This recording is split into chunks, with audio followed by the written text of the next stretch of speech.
Yo, what up, guys? Today we're gonna be analyzing 80% of Pimp My Ride was fake. Here's the evidence by SunnyV2. It's SunnyV2's newest video. Let's get right into it. You're at a house. It's not my house. It's a staged house. And the contestants' houses weren't the only thing Pimp My Ride lied about. The reactions were staged and retaken multiple times. What?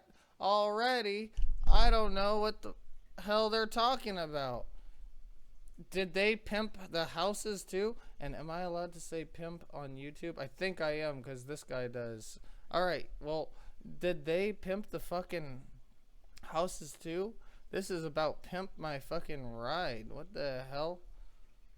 So what I think they're talking about, though, is I think they put the people in different houses just for showmanship, I guess. I guess if that's a word, showmanship, like just to make the show seem like cooler. Like they would probably put them in poorer looking houses. Like, damn, these people are really down on their luck. We're gonna help them out. From time and eternity, that's been popular. Everybody knows about the pranksters who give like homeless people money or whatever. That gets views. And then there's the other side of the pranksters who like prank the people and like do mean things to the people. That also gets views. There's both sides of the spectrum. So I think maybe he's talking about putting people in fucking fake houses just for showmanship. Certain upgrades were taken off as soon as the cameras cut. It's for a boat. He goes, it's a GPS for waterways. It will not work in your car. And disappointingly, even Exhibit himself had no real All for showmanship. Whoa, what the fuck? interest in cars. Soccer moms coming up to me, telling me about their husband and their car that he had since the 60s. And I was like, stop talking to me about this. I know as much as you do. When asked if the show was fake, a former contestant replied with a single word, correct, which isn't surprising as the show even lied about who the contestants were. For example, whoa, but how the fuck? That was just Reddit. That was the only evidence the SunnyV2 is giving us. One post from fucking Reddit? Do we even know that that's even true? What the fuck? in Season 2, Episode 10, Brooke was introduced as a 22-year-old film lover working hard to go to grad school, which had been fabricated by the producers as she was actually a 25-year-old cocktail waitress planning to move back to New York. The reason for this, as explained by Jake from Season 3, was because Pimp My Ride only picked people in their early 20s. There was a strict age limit of 22 years old. Confirming that the show was lying about contestants' details before filming had even started. In the first 30 seconds of each episode, Exhibit emphasizes that each contestant doesn't know they're about to get picked. He has no idea. I'm about to pimp his ride. Yet this was strange as the contestant always answered the door. Well, everybody knows that part's not possible because they have to coordinate with the person. They wouldn't go there for fucking free. And there's more to it. There's so many reasons everybody fucking knows that part's not possible. Of course the contestant knew that they were going to be on the show. The hell, there was probably other things that they had to sign about, like legal agreements and shit. I don't know all the fucking details, but there's so many. Everybody knows, man. That's my only point. Always had a microphone on them and even had their windows blacked out as if they didn't want cameras seeing inside. Well, it turns out Brooke, the supposed 22-year-old film lover, had been pre-selected by a friend to appear on the show, and as a result she'd state, when Exhibit showed up at my house to tell me I'd been chosen, not a surprise. What was a surprise was when the producers made me react and then react again to Exhibit showing up, finally coercing. Oh, I see why it's a big deal, because it was supposed to be a fucking like surprise. It was fake, but I mean, this is all no big deal so far. I hate to say it, this has got all our favorite documentarian, but so far Sunny V kind of seems like a fucking drama farmer. Like he over exaggerates just to get some fucking content, man. me into doing a cartwheel, and she wasn't the only contestant who'd had this experience. And they coach you on how to say it and what to say and everything like that. The show didn't have an actual script, but they did steer the dialogue in a direction that they wanted. If I said something they liked, they would have me repeat it over and over on camera. This had been commented by Seth, who appeared in season 5, who was also well aware that Exhibit was coming to his house, stating, "They told me I was in the running for my own episode, but it was between me and 2 other people. When I was sitting in the house waiting for a knock at the door, they said that it was either going to be Exhibit or a producer telling me I didn't win. Thinking back on it, that was all bullshit, but it did make the surprise genuine, which was the same experience as Erin from season 4 episode 2. She was one of 3. Yo, but you guys have seen me take my takes over and over and over again. Everybody has to fucking do that, like, whether it's on the spot or not. I promise you guys, I don't have a script for any of this, but I still have to take it over and over and over again to make sure I do it right. That's all it is. Oh, that was good.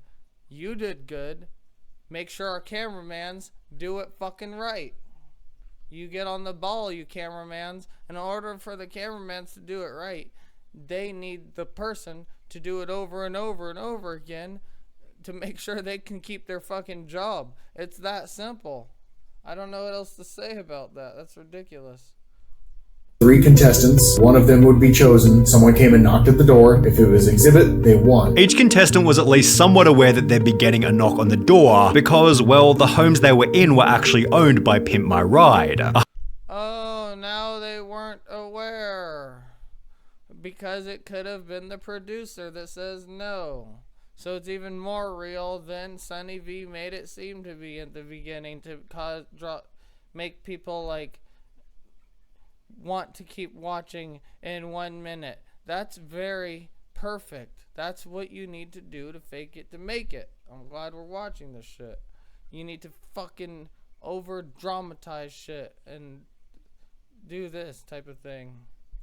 A Huffington Post article clarified these houses were oftentimes not the contestants' homes. Instead, each dwelling had been rented by MTV. For example, when Jake from season 3 was asked, did the film crew show up and stage the whole surprise as part of the episode, he'd respond by stating it wasn't my house. It was a place owned by one of the crew members. Similarly, Seth from season 5 stated, the house was rented from Craigslist because I lived in an apartment, and they need a house with a big open driveway for filming, which is certainly reasonable, although sometimes the house was part of the person's story. In season 2, for example, Eric's car had supposedly been beat up in the rough streets of Compton. In Compton, ain't no street lights in Compton. However, judge Oh, I told you. Damn, this person lives in a fucking terrible ass place. We're gonna help them out.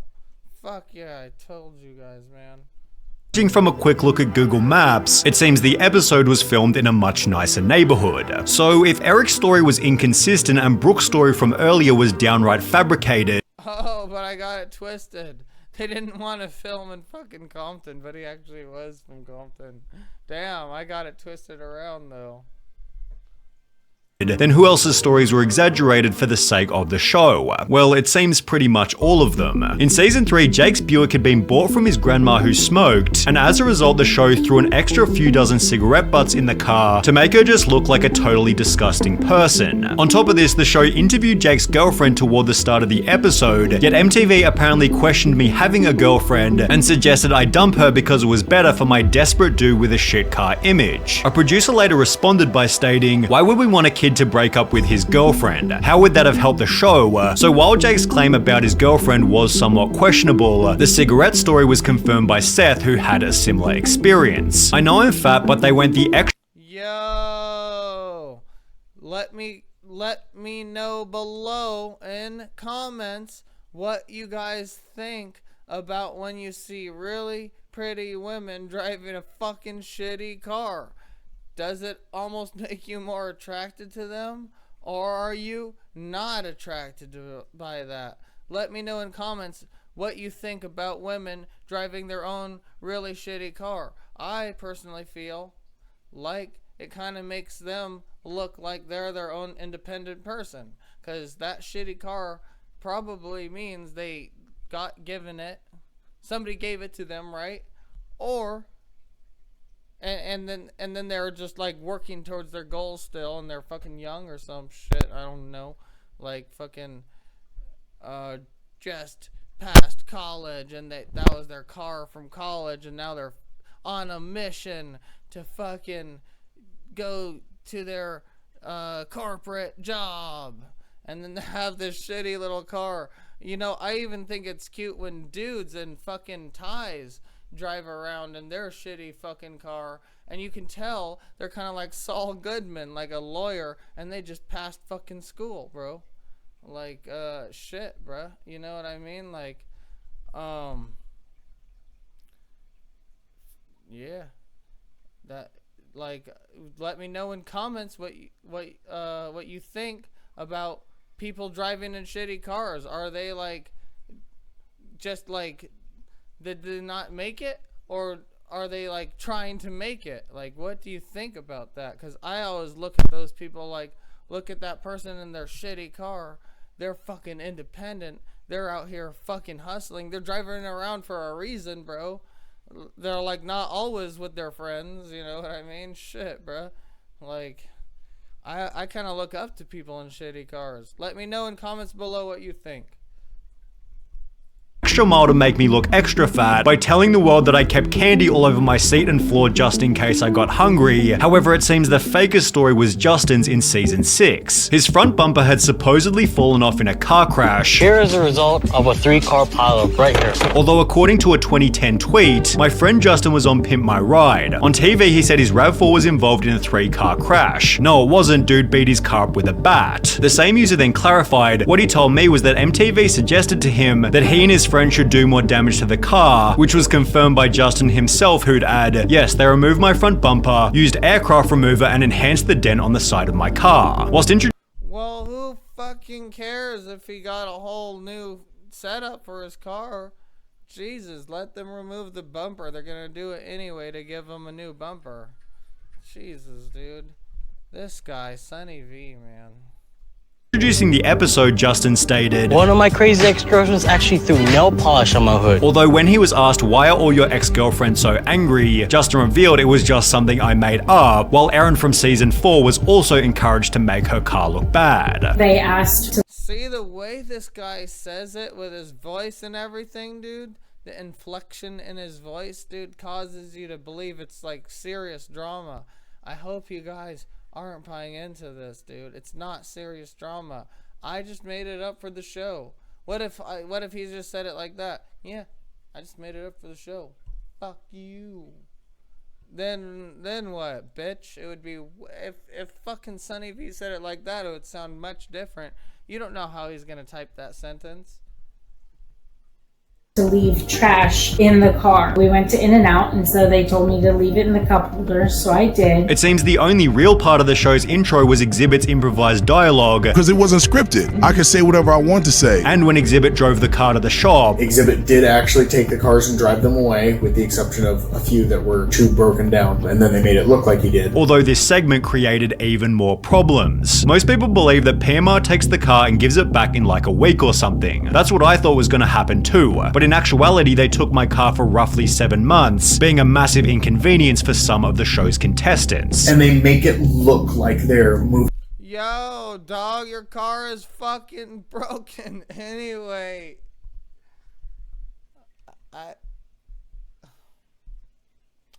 Okay, this guy works perfectly for SunnyV's video because he's a drama farmer, man. He's like a cry, you know, no offense to him, but he's like a crybaby. And fucking, Jesus, this worked out perfect for SunnyV.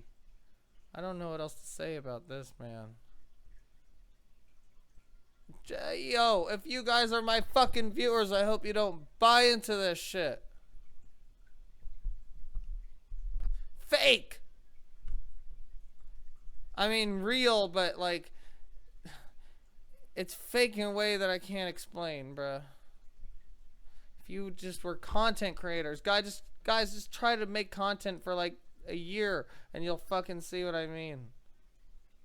Moving really, really fast, but in reality, they weren't. When asked for the 5 months they had your car, did they supply you with a replacement car, Justin from season 6 replied, no, they gave me $2,000 to rent a car. But I was 19 at the time. I rented a car for a month and it cost me $1,000, forcing Justin to find his own transport for the remaining 4 months. Seth from season 5 had a similar experience, being forced to go to a really small shady company off the freeway by LAX because they were the only ones willing to rent to me because of my age. It sucked having that rental car because they wouldn't take payments over the phone, so once a month I had to drive all the way from West Covina to LAX just for them to swipe my card. Yo, who else hates dealing with robots over the phone though? Leave a comment below if you hate dealing with robots over the phone. Cause fuck that, dude. Sometimes I would rather just deal with the person. And of course they shouldn't take your payment information over the phone if they're not a super legitimate company. They're being nice. Although the rental situation was better for other contestants, They had my car for about 6 months, and that time I had the rental car for 6 months as well. with Jake from season 3 adding, they gave me a really nice Mitsubishi Lancer to drive for the time they had the Buick. In the meantime, the crew began to plan how the rides were going to be pimped, although according to a former production staffer, this was also somewhat staged. The boardroom scenes with the WCC crew took a long time to shoot. They often had to be fed line by line. Some of those guys never really got used to being on TV. Some of the lines in the shot probably seem rehearsed because producers would come up with them and feed them to the WCC guys, although excluding this, the mechanics were fairly innocent. The segment where they'd pimp the car was almost impossible to fake. They really did put shit in the vehicles and change everything out. But when contestants were shown what their new car looked like, Pimp My Ride employed even more staging. Finally came the day for the big reveal. They filmed my reaction to the car at least 10 times before I'd even seen it. And when I did, holy hell, poor Betsy looked. Alright guys, this motherfucker's starting to repeat shit, dude. I hope you guys already can tell my take on this shit, man. You know, and a lot of people are gonna hate me for this, but I'm just trying to be transparent. I warned you guys ahead of time, bruh. Looked like Barbie's dream car from hell. It was pimped to the nines and hideous. This had been written by Brooke, who gave a much different reaction during her episode. Beautiful, perfect color. Exactly the color I want. While every other contestant also filmed their reveal multiple different times. We had to take a lot of takes over and over and over and over and over and over again. Justin stated they had to keep retaking my reaction. Seth stated I even had to do the reveal of the car like 3 times. However, Jake's reaction anecdote was the strangest of them all. His first real reaction to the car was just quiet amazement where he said this is good. They immediately yelled redo and then things got a bit weirder. I remember this very clearly. Big Dane, very big dude, he like puts his arm around my shoulder, kind of walks me around the shop for like 10 minutes and he's like, listen, we put a lot of work into this. We expect you to be a little more enthusiastic, although it would have been hard to conjure enthusiasm. Dude, that wasn't 10-minute long speech, dude. That was fucking over exaggerating, man. That's all this guy fucking does, man. Jesus. But that wasn't Sunny V's fault this time. For a car that barely worked. As Jake would later write, the problem with the show is they don't fix any of the mechanical issues, and my car was a piece of shit. What they did was Oh no. Oh.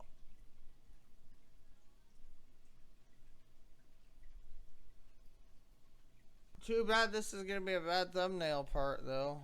Down, and then they made it look like he did. Although this segment created even more problems. Most people believe that PMR takes the car and gives it back in like a week or something. That's what although according to a former production staff contestants, They had my car for about 6 months, and that time I had the rental car for 6 Pimp the car was almost impossible to fake. They really did put shit in the vehicles and change everything out. But when contestants were shown what their new car looked like, Pimp My Over and over. enthusiastic, although it would have been hard to conjure enthusiasm for a car that barely worked. As Jake would later write, the problem with the show is they don't fix any of the mechanical issues, and my car was a piece of shit. What they did was make my piece of shit sound exceptionally awesome, which is great, just not great enough to drive on roads. The HuffPost article expanded on this by stating, the car needed a muffler, and so a fake exhaust pipe was installed to make it seem as if that's what the car was supposed to sound like, even though it was just a lack of a muffler, while Exhibit brought up a much more dangerous incident. There was an instance where I would be so fucking pissed if they installed a fake muffler on my car that did nothing and looked ugly because it was fake. Oh shit. where one of the cars wasn't fixed correctly, and long story short, this kid was driving this vehicle that was supposed to be like damn near brand new, and the steering wheel came off when he was driving it. It's therefore no Damn near brand new, and the steering wheel came off when he was driving it. It's therefore no surprise that the production staff has said, I can say that the cars often weren't fully ready when we shot the reveal. Some had to stay in the shop another week or so to get finished before the kids got them back, especially if they had mechanical issues, and it was Seth and his candy bars who seemed to fit this category. Pimp My Ride doubled down. Alright guys, if you enjoyed that video, it's called 80% of Pimp My Ride here was fake. Here's the evidence by SunnyV2. Make sure to go check it out if you enjoyed that video. But before you go check it out, give me a comment below on what I need to fix about my videos. And if you like my videos, just let me know with a simple W or something. Hell yeah, guys. I'll see you guys next time on Teeth Daggers. Click subscribe below.